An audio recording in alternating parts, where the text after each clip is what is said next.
कुछ और नहीं करना है। आज शायद हमारा आखिरी दिन है। असल में आज हमारा बाहर निकलना ठीक नहीं था। हमारी माँ ने तो कहा था कि हम बाहर न आए। हम बाप की बात नहीं माननी चाहिए। हाँ, तुमने सही कहा। सौमंडल का धरती से एक गहरा रिश्ता है, इंसान और इंसान के रिश्तों की तरह। तुम पृथ्वी के ज्यादातर लोग दौलत के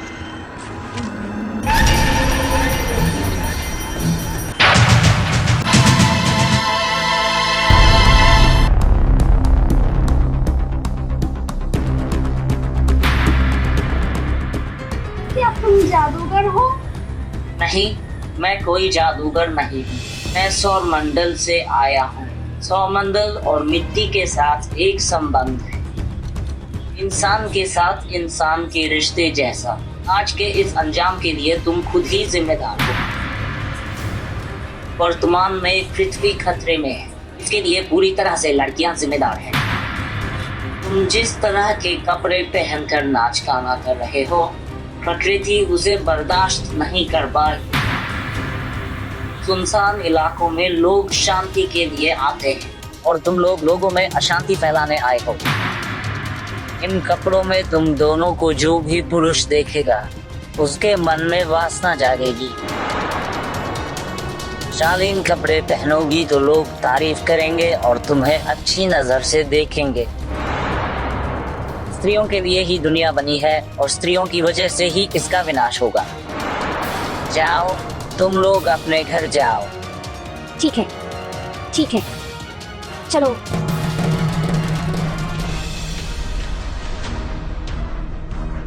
अभी बाहर जाकर बात करने के लिए जो कहा था, क्या तुमने वह बोला? नहीं,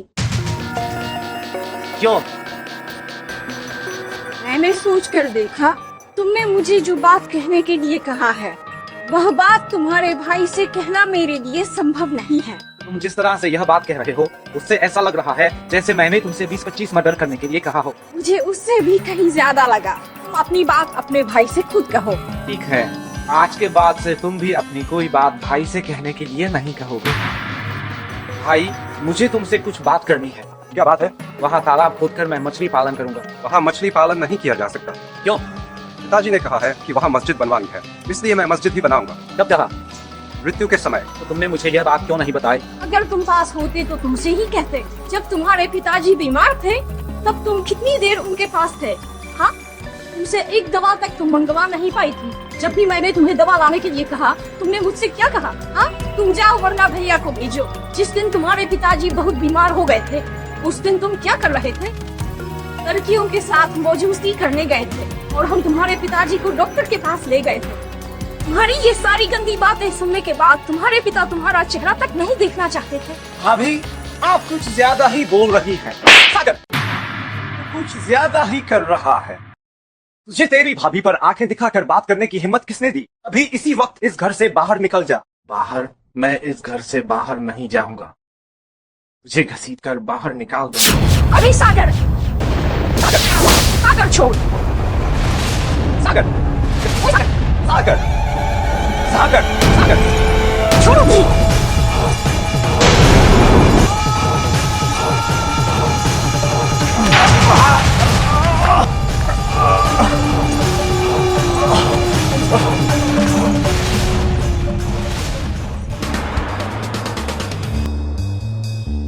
क्या तुम ठीक हो?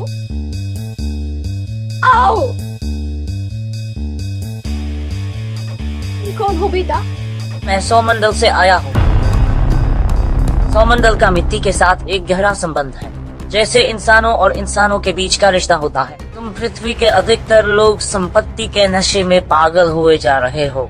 वह तुम्हारे बड़े भाई है। तुम संपत्ति के लिए उन्हें मार डालना चाहते हो। पृथ्वी की कोई भी चीज मनुष्य के लिए स्थायी नहीं है। जब तक जीवित रहोगे तब तक उपभोग करोगे, फिर पृथ्वी छोड़कर चले जाओगे। सारे भोग विलास इसी पृथ्वी पर, दुनिया का एक कौड़ी भी तुम लोग साथ नहीं ले जा पाओगे। जाओ, भाई से माफी मांगो।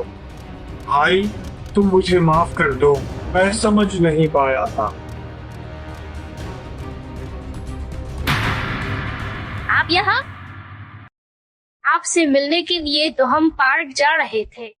तुम लोगों ने कैसे सोचा कि पार्क जाने पर ही मुझसे मुलाकात होगी? हमारा मन कह रहा था कि पार्क जाने पर शायद तुमसे मुलाकात हो जाएगी, लेकिन यही तो मुलाकात हो गई। देखा आपने, हमारे मन का विश्वास कितना है। अच्छा, अब बताइए हम इस लिबास में कैसे लग रहे हैं?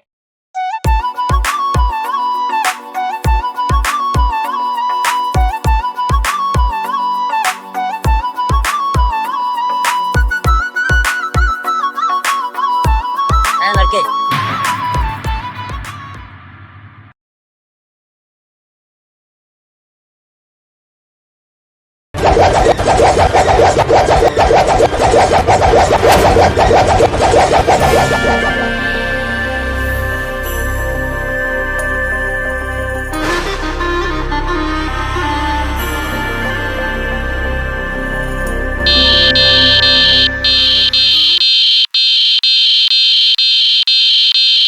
मैं बहुत दुखी हूँ।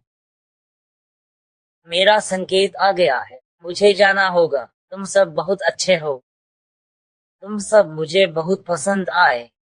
अगर संभव होता तो मैं तुम्हारे साथ रुक जाता, लेकिन अब यह संभव नहीं है। पर जाते जाते तुम सबको एक आखिरी बात कहना चाहता हूँ कि तुम लोग लड़ाई झगड़ा, मारकाट और हिंसा मत करो। ये सब अच्छी चीजें नहीं है। सब मिलजुल कर रहना। खासकर तुम मुझे बहुत अच्छे लगे। क्या मैं तुम्हारा हाथ पकड़ सकता हूँ? जरूर, क्यों नहीं। ठीक है, तो मैं चलता हूँ। तुम सब अपना ख्याल रखना।